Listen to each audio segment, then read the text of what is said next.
Hi everyone, this is Elena of the Witch's Box, and I'm here today with another episode of Witch Booktube. And today we're going to be talking about a pretty amazing and powerful book. It's called Medicine Woman by Lucy H. Pearce. You know, I did a review 2 weeks ago on one of her books called Burning Woman, which I loved.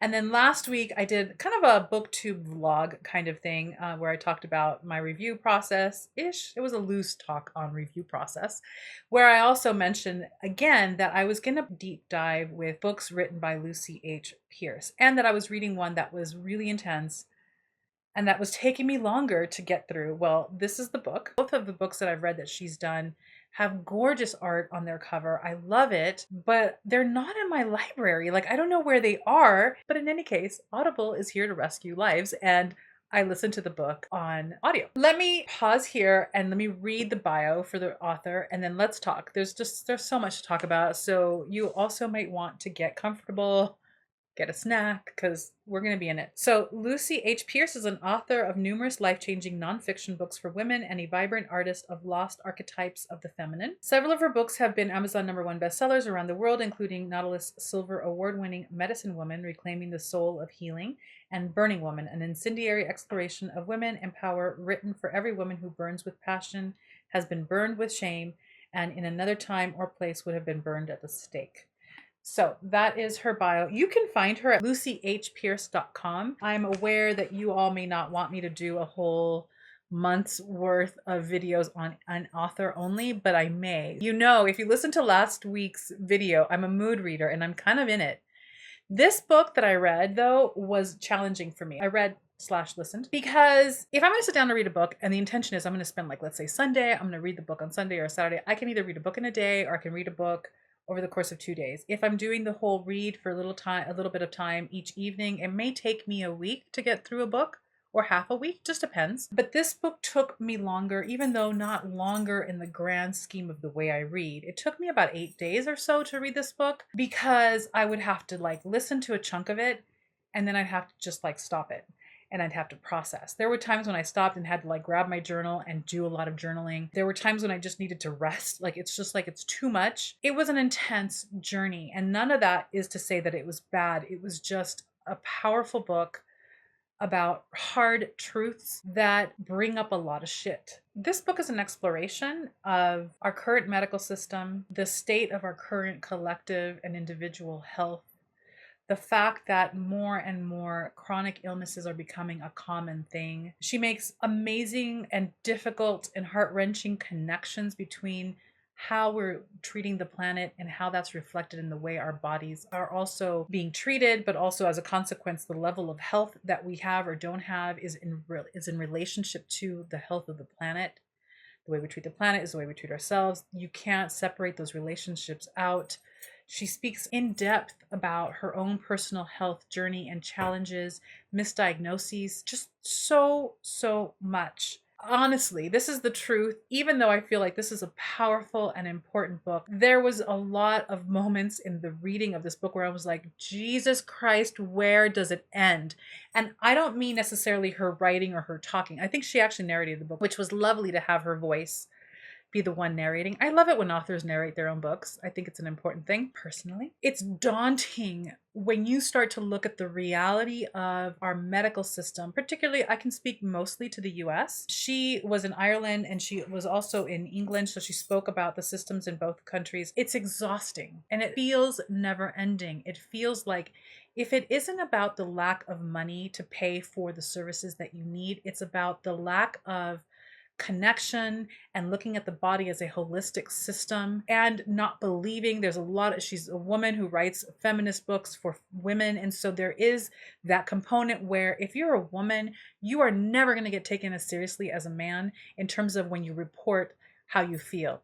Oh, she's just sensitive. Oh, she's not in pain. There's nothing wrong with you. I know you think something's wrong with you, but there's nothing wrong with you. There's nothing wrong with you. So much of that happens.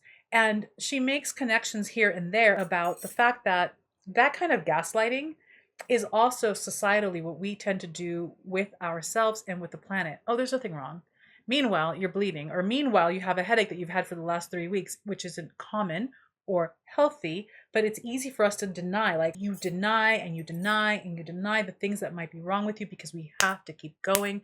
We have to go to work. We have to do the 5,000 things that we have to do every single day to keep it going. We have to take the kids to the school and that kid to the doctor and clean the house and do the money and do like we are constantly in denial over the fact that not only are there things that may be unhealthy in us, ill in us that we need to pay attention to, but we do this also with the planet.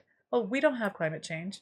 The planet's fine. We haven't really damaged the planet. It's fine. That's okay if we threw away 18 plastic bags. We'll just get new ones. There is a level of denial about this. Listen, I'm going to just say really quick that this is going to be more than a book review. Really, it's really going to be about me processing with you because there's a lot about this book that's just brought up for me an intense re-evaluation of my life. So bear with me. There is this underlying drive in society today that we gotta hustle. Like, how often have I said that? I got my hustle. I gotta go hustle. You gotta keep going. It doesn't matter that we really need about 8 to 9 hours of sleep. I'll work until 3 o'clock in the morning. Let's get it done. You gotta do the 18 things on your to-do list before 12 noon so that you can do the other 30 things before midnight, before you go to bed. We have these ridiculous lives where there's no space to stop.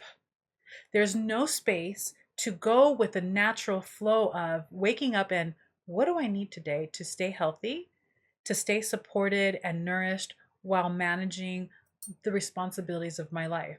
Oh, I only have bandwidth for this one thing. I'm going to do this one thing.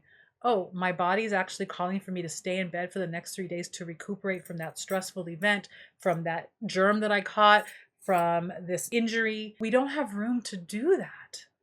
We are constantly telling our bodies, suck it up and keep going. And when it's not suck it up and keep going, we crash and burn and something really goes wrong with our health. And then we have to subject ourselves to a medical system that only looks at your body in chunks and not you as a holistic person. Your body, mind, your soul, your health. We are just broken. This book covers that in many ways, which can feel exhausting and daunting, but I think is so important because we are still in this space where we have to keep lying to ourselves. We're okay. It's okay. It's okay. We're okay. I can keep going. I can keep going. You're falling apart. Your body, your mental health needs what you're not giving it. And that's not about shame or faulting us. It's because we're living in a rat race that we have to keep racing through in order to survive. And so we're living in a system that doesn't allow for the natural relationship and dance that happens energetically between you and your body, between your body and nature, between the needs for nourishment and rest and recovery. It's intense. So I found myself after a while, every once in a while, every couple of chapters, like, oh God, let it end. I can't deal with this truth anymore. Give me the solution. Give me the light at the end of the tunnel. Give me the possibilities that we can all magically create. And she didn't have that. She had that, but she didn't have that. I didn't end up feeling like she had that, even though I got it. I think because I was so exhausted with the realities that we face. And because, as most of you know, I was in LA last week for a whole week because my brother, who's younger than I am and has Down syndrome and needs support, he was in the hospital for procedure for the whole week. So I was there with him in the hospital as his sister, as his family, but also as an advocate for him. At no point should you ever go to a hospital alone. You need to have someone there with you to be your advocate, to track what's going on, to remind nurses of what you need and what you don't need and what you were supposed to be given but weren't. Because, oh my God, the amount of shit that goes through the cracks, the amount of mistakes that would have occurred with my brother at a really good hospital, if I hadn't been there to say, hey, that's not his treatment plan. Hey, he doesn't really need that medication because that is not what's going on with him at all.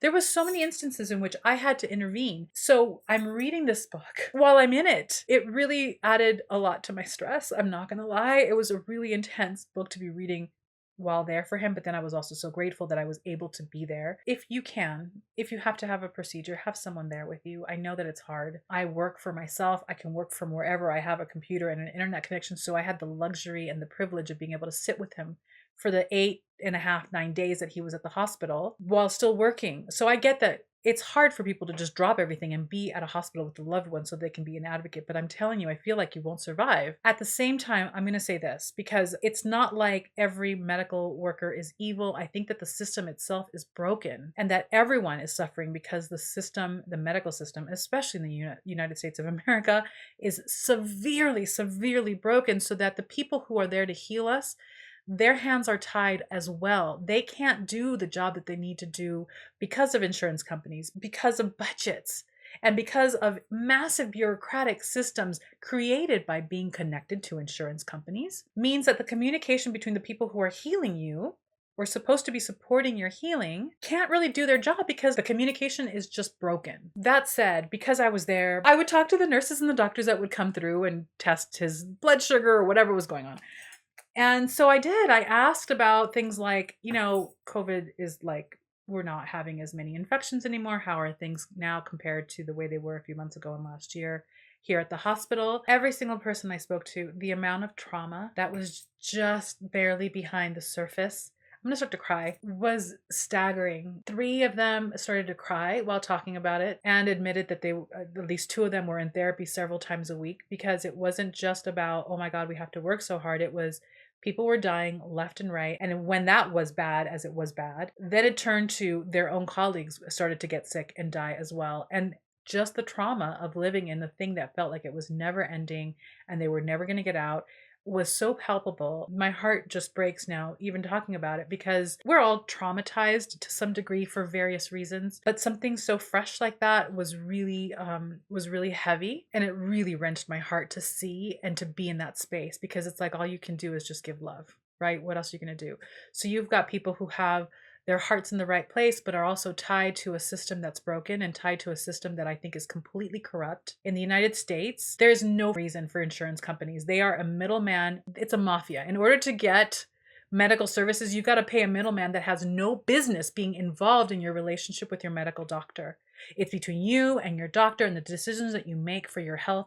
Who the hell is this company to interfere with whatever this intimate relationship of healing should be? Reading this book while being in that experience really heightened the charge for me and the weight of what this book was giving me, and exhausting. It was exhausting. What I got out of it, and I recommend this book. I had this caveat with the book that I read 2 weeks ago that I recommended to all of you, that I gave 5 stars. Give yourself support, give yourself nourishment, and know that it's heavy reading, and give yourself time. It could very well be that I'm just in a place where I was a little bit more sensitive, but it's a lot. The salient points that I got from the book, especially towards the end when she starts to talk about the fact that we are really running in a system that is not conducive to life. It's not conducive to healing. Understand that healing and curing are 2 different things. And we don't talk enough about this. There's always this like, I need to heal myself. I need to heal myself, as if that means that somehow all of the illness and all of the symptoms are gone and you're just right as rain. That is not always the case. Sometimes healing is the release of your life so that you can go on beyond, because the body just can't hold you anymore. Sometimes the healing is the embrace, where this is what my body has and does, and this is how I live with it. That is just as valid of a healing process as it's all gone. Right? We're not just physical beings. We're also psychological and emotional and spiritual.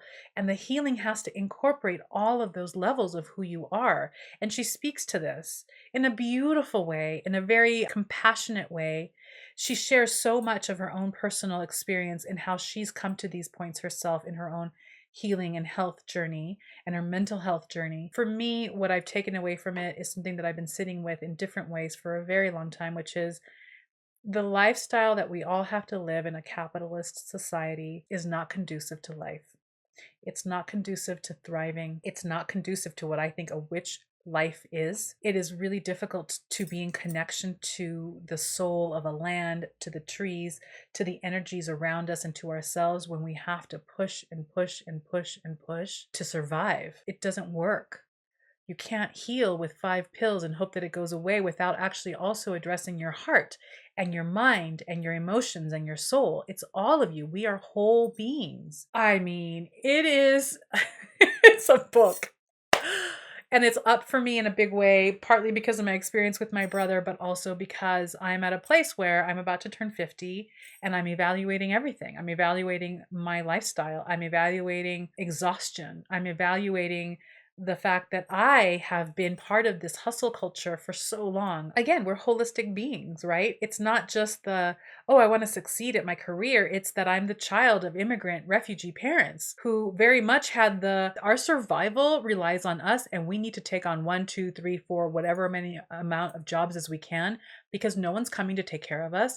No one's going to take care of us in this country. We need to make money for ourselves. The hustle was something that I was born learning from the get-go because they were in survival mode. They were in trauma mode. They had to flee their country, figure out a way to take care of themselves and survive and take care of their family. And so it's that, right? There's layers. There's that feeds into my own personal hustle culture, but I'm also full on American, and I'm all about the American dream, and I'm all about making the money that I want to make so that I can have the home that I want to have, so that I can have the retirement that I want to have. In order to do that, do I have to kill myself? Do I have to work 18 hours a day, 12 hours a day, 15 hours a day? The world that we live in is full of a lot of amazing possibilities, yes, but it does not take into account the very natures of our lives and of our bodies, and how nature doesn't run this way. Nature doesn't flow this way. Nature doesn't survive this way. This is why the planet is dying. We're killing our planet. And so the connection that she made, as within, so without, right? Like how you treat your body is also a reflection of how we're treating the planet. It's a feedback loop. Oftentimes we forget that the healing sometimes comes in the stopping and in the resting and in allowing others to care for us. Who has time for that? I don't have a lot of good news here, you guys. I'm sorry. It's up because a revolution needs to take place in some way or another. Yes, have a healthy relationship with money. Money is just a manifestation, a physical manifestation of an energy flow. For someone who's younger, it's like, I want to make money so that I can be free and I can make choices and I can take vacations and sure, beautiful. But when you get older, like me, and I don't consider myself old by any stretch of the imagination, but I'm approaching 50, so other things start to come into play. Will I retire? What happens if I get really ill? As we begin to die, right? Because our life cycle ends, the amount of care that we're going to need is going to be so expensive that who can afford that? And then that drives the fear that a lot of people at my age at this point are having, which is I have to hustle, I have to push, I have to ignore my health, I have to ignore how exhausted I am in order to make the money that I need to make so that I can die with dignity, so that if I get really sick in my older age, I can be cared for in a way that is loving, that is compassionate, that is correct, that is honoring of my life cycle. We don't have that. So it was a really impactful book. I recommend it not because it's a feel-good book, but I recommend it because it shakes your shit up and it makes you really ask some hard questions, and it really makes it hard to ignore how much we all fragment ourselves in order to keep pushing forward, and how not sustainable that is to our health and to our lives and to the planet. She had some really beautiful exercises at the back to help nourish and sustain you, things that you can do to help you maneuver through this, but also to really consider for yourself what healing truly means for you, and how healing and curing are two different words, two different meanings, two different things. So I recommend it. I do recommend it. It's intense. It's brought up a lot of questions about, I'm a witch. My spirituality at its core is about deep, present, soulful connection to all things, to life, to nature, to the planet, to myself, to other people that I have in my life, to all of you, right? Like witches operate on connection for magic, for everything, whether you believe in deities or not, right? And if that is the case, if that is the life that I'm leading, that I'm practicing, what is it saying if I'm constantly having to ignore the connection that I have with my body and what my body is telling me on a regular basis about what it needs? So it makes you look at what are the things that drive you in a direction that is also ignoring the very real, valid needs of your body and your health and your soul. It's heavy, heavy, heavy. I recommend it. I mean, obviously, I've got a couple of our other books and I may read them, even though it may be kind of a little bit of a bummer for all of you to kind of have me do back to back to back reviews of the same author, but they are different books. I'm still really hungry for what she has to say, even though it's been really difficult and exhausting. I'm really hungry for more of that kind of deep process. I love books that do this. Books are a way to open up a portal for expansion in so many ways. She doesn't hold back, but she also delivers the message in a really beautiful, relatable, accessible way. She shares intimately about herself in a way that I think it just packs a punch in what she's saying because she's lived it. And that doesn't necessarily have to always be the case with people who write really powerful books, but there's something about the intimacy with which she's sharing about herself that really drives the information home, because it's about all of us. We're all living this in one way or another. Goodness, I can talk about this probably forever in a bunch of different directions. And I know that it was more of a rant than a review, but get it. Get it, and then create for yourself support in terms of when you read it, nurture yourself, do some journaling, give yourself time. If it takes you a very, very long time to read it or listen to it, that's okay. It asks really important, deep questions that we all really need to start asking ourselves. I think that it's at the root of life change. It's at the root of transformation, and as witches especially, getting back to the core of what we're here for, of what drives our lives, and it's the connection with our natural rhythms. So the link to this book and all her other books will be down below. If you read any of her books, please let me know down below what you thought and what your process is with her writing, and we will continue to talk about books and reading and witchcraft all week long. Have a wonderful week.